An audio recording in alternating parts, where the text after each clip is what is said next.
Imagine a chemical that methodically targets your brain, hunting down the exact neural pathways responsible for feeling another human being's pain and severs them. In 37 AD, that exact chemical process was unfolding on the waters of Lake Nemi, Italy. Here sat two floating palaces, 240 feet long, complete with marble floors and hot running water. On the deck of one of these ships, a 24-year-old emperor named Caligula is throwing a banquet. In front of the wealthiest man in the empire, he selects a senator's wife, takes her to a private chamber, and returns a short while later to review her sexual performance out loud, in clinical detail, to the entire room. Her husband sits at the table and says nothing. He doesn't look away, he doesn't protest. His reaction is dictated entirely by a biological instinct to survive the organism standing in front of him. While it is comforting to categorize these acts as madness, the evidence suggests a more specific diagnosis: the visible symptoms of a decaying biological organism.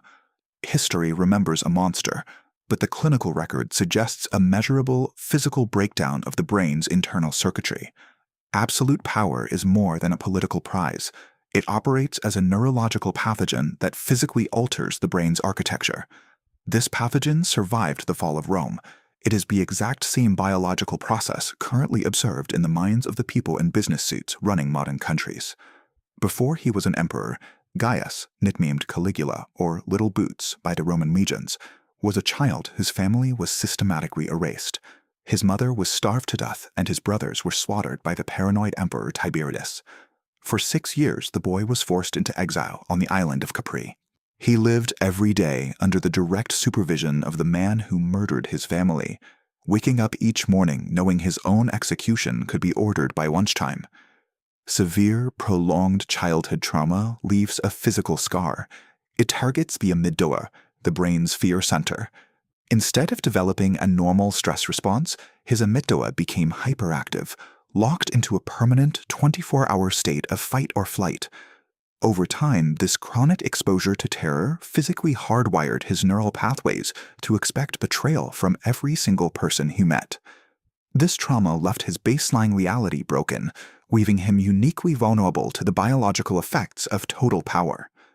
At age 24, this traumatized young man inherits the throne, becoming the single most powerful human on Earth. Modern researchers, including Datra Teltner at UC Berkeley, have documented the results of this transition. They call it the power paradox. Clinical data reveals that acquiring sustained power alters brain activity.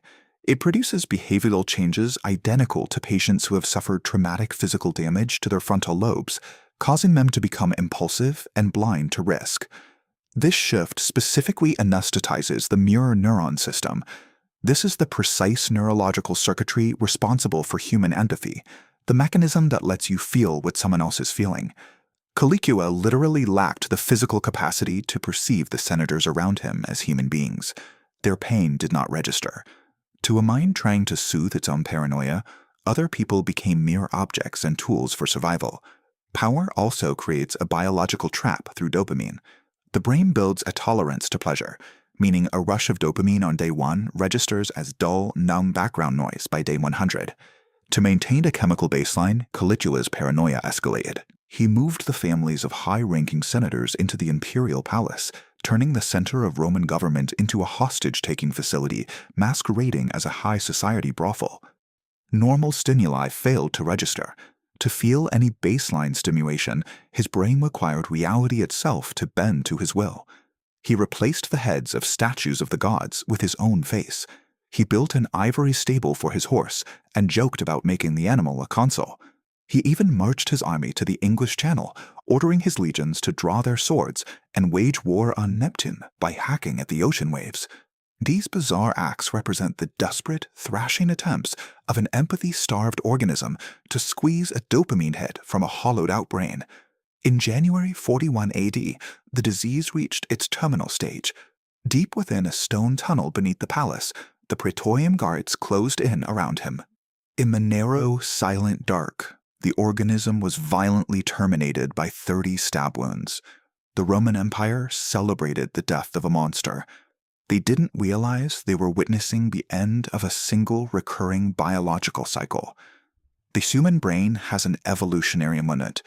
Our species evolved to cooperate in localized tribes of 150 people. Our architecture was never built to withstand the crushing weight of absolute power. The system overloads and connections snap. This same mirror neuron suppression and empathy collapse is currently being mapped in the brain scans of modern corporate executives and political leaders. Caligula serves as a biological record of what happens when the human mind is pushed past its breaking point. This experiment never stopped. The same neurological rot is already gestating in the people who run the world right now.